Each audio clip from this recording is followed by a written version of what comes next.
We are back live. This is your Bolo Punch Boxing Hour, brought to you by George Rogie Insurance, www.hssp.cc, sportsjuice.com. We are here live at the Golden Leaf here in Hobart, Indiana, 6:51. And on the phone, I do believe I've got Notre Dame's own Tommy Zbikowski. Tommy, you there, man? How you doing? Now, we've got piles of questions that have come on in through the Instant Messenger. Ever since we announced last week that we were going to try and get you on the air, I've had piles of questions. So looking for about 20 minutes with you.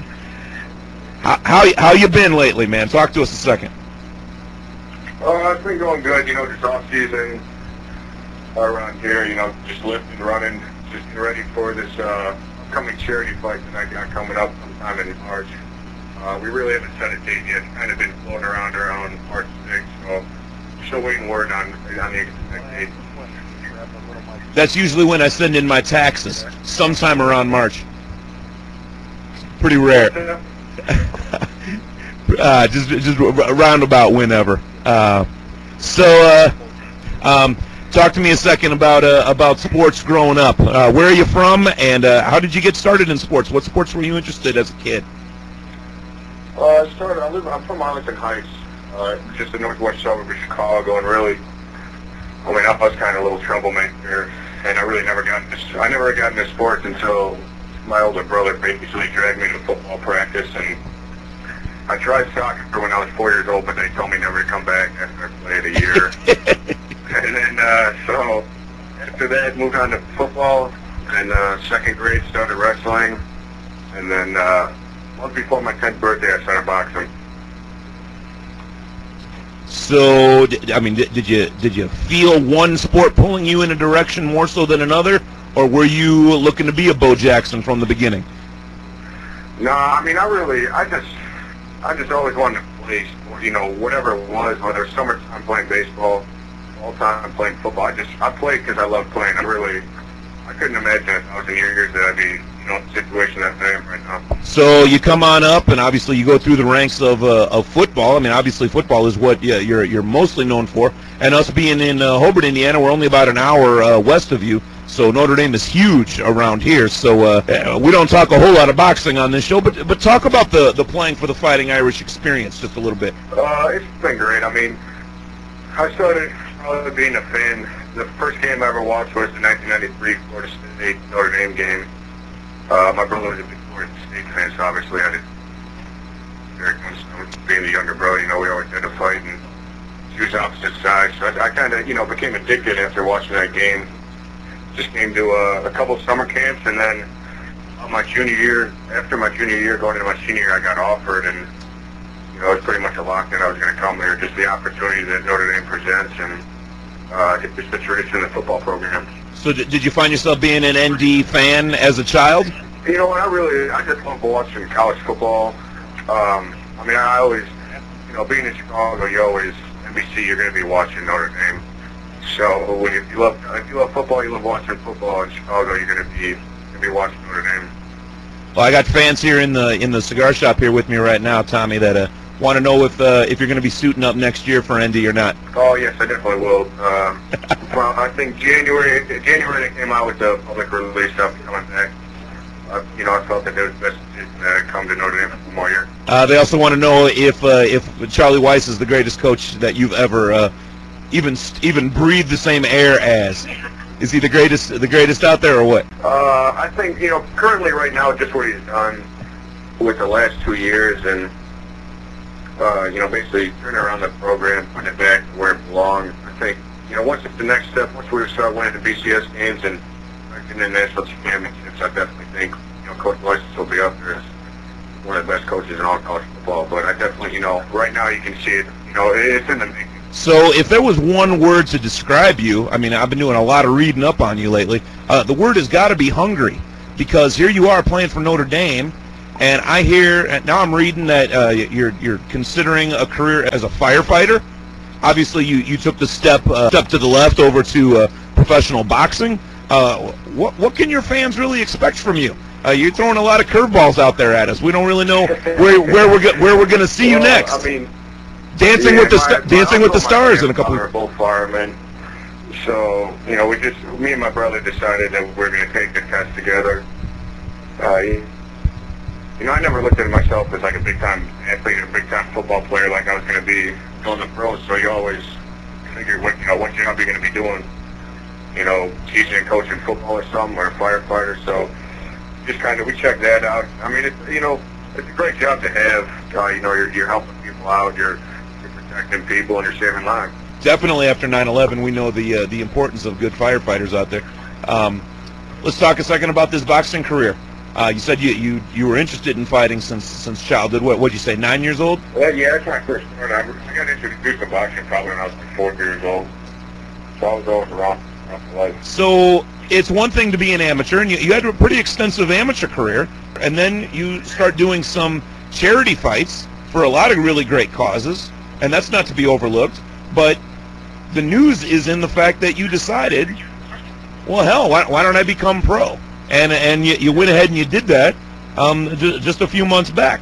Talk about the decision to go from going from an extensive amateur career up to saying, you know what, I'm going to go pro. Talk about that a second for our fans, please.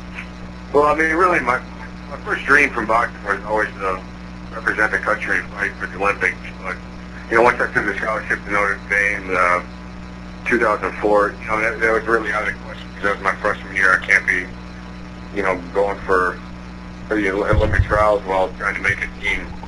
I mean, that was always a goal of mine. But when you get the opportunity to fight Madison Square Garden for your pro debut, it's kind of hard to say no. Well, you're just knocking off my questions right and left there, Tommy. I appreciate it. I was going to ask you, how crazy is it? I mean, you fought all over the place, obviously, in amateurs, but it takes years of being a big name, a knockout artist. It takes years and years of notoriety and stepping up the ladder to get a shot to fight on the undercard of a big fight at Madison Square Garden. What's it like to say, I'm 1-0 with one knockout, and hell, I've already fought at the Garden once? It takes you to be around the fighters in the gym and stuff definitely growing up with some of the guys that I boxed with that were, I mean, there's no jealousy. They're all proud of me that I got an opportunity to be able to fight there. I mean, you see them going to the gym every single day, busting their butt, trying to get a title shot, trying to get a fight, and, they may not have that opportunity to be able to fight at Madison Square Garden, and I got that chance real early in my career. Well, when it comes to standing out and getting really great sparring partners, you could do a lot worse than Antonio Tarver and Glenn Klopp Johnson, which you've done that too. Yeah, I was down in Florida when I was getting ready. I got a chance to spar with Glenn Johnson. It was unbelievable. Just I remember seeing him when I was a young kid, still in the gym before he even was player of the year. But I mean, I was the guy that can say that he beat Roy Jones Jr. and Antonio Tarver. And a big accomplishment to be able to stay in the ring with him and 4 or 5 rounds. That was another dream come true. You got this little-known trainer out there. I mean, he might come into his own someday. This little guy named Angelo Dundee. How in the hell do you score with Angelo Dundee, the most legendary trainer that's alive, as your trainer? How does that happen?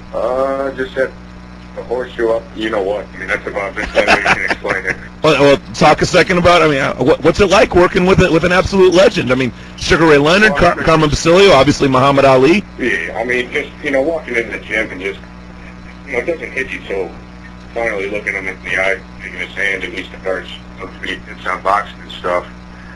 And I mean, for how old he is and still has such a fire to him and such a passion for the sport that it's it can help and rub off on you. I mean, I couldn't get past the whole nostalgia thing. I mean, you're sitting there in the locker room getting your hands taped up by the same guy that taped Ali's hands in Kinshasa, Zaire for the George Foreman fight. How ridiculous is that? Does that not factor into your evening that night when you're going there fighting Robert Bell, or are you taking it all in, or is that just another day in the office for you? It's another day in the office, but definitely, when you look back and you get kids and grandkids, just to be able to tell them that I fought Madison Square Garden, one of the most famous trainers of all time, was in my corner with me. And then, my trainer from since I was like 9 years old was in the ring with me. But, to be able to share the experience with all of them was what made it unbelievable. How did you get past the eligibility rule there for being able to play still for Notre Dame and being able to be a pro boxer? I know one of the pro snowboarders had some problems with that, and they were trying to compare you. Can you explain that to our listeners?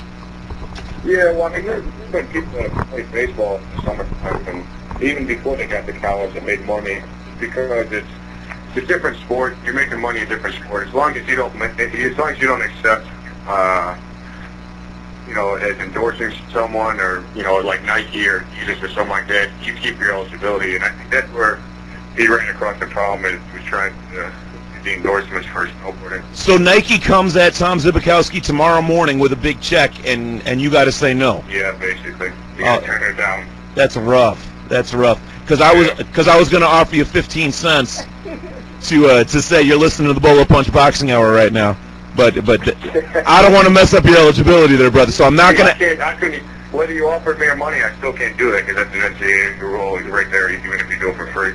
Wait, you couldn't say what? That I'm No. I'm playing with you, man. No, we'll edit that out. You didn't say anything. You didn't say anything.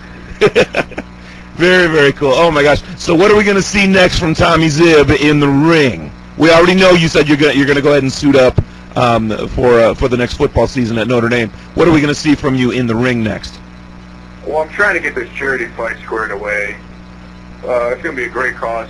I'm fighting for 3 different charities. It's and and Friends, 65 Roses, and Make-A-Wish Foundation. And then also after, the Robert Bell fight, Madison Square Garden, I started my own foundation. Me and my mom are pretty much running and trying to just raise money and send it to various charities. So we're trying to get this off and try and raise money for some charities. Pretty rare that you find a guy as talented as you, as strong as you, as large as you, and still has the heart to be worried about charities so early on. Yeah, well, every home family has had hardships. I just lost an uncle to pancreatic cancer, and early on my brother had 2 brain tumor surgeries. So, you think about it, if they don't have money for brain tumor surgeries right now, I'm sitting without an older brother, and the relationship I've had with them, you don't know, where I'd end up if I'd even be playing football or boxing. So you got to be thankful for what you got, and you got to get back. That's outstanding. That is outstanding. We could use several more of you in this sport. Now, how's it feel to be such a shining star in the sport? I mean, you are just starting out, but a shining star that's got all these things going for him, and you're going into, you're in a sport now that is historically known for being sleazy. Now, I'm not going to sugarcoat this. You know what you're getting into. No, I know. I mean, trust me, I know. I've been around this since I was 9 years old, and it's tough because it's such a great sport, such a pure sport, and the fighters that are involved with it are, may come from rough economic backgrounds, but are seriously probably some of the best people that you ever meet in the world. And it's it's a shame that some people like to take advantage of. Well, I think we've used up enough of your evening, and I appreciate you taking this interview. You didn't have to do it. You gave up some of your free time there on a Thursday night. I know it's a little bit later there than it is here, and all of us at Bolo Punch right here and at Golden Leaf Cigars, we've got piles and piles of Notre Dame fans here cheering you on.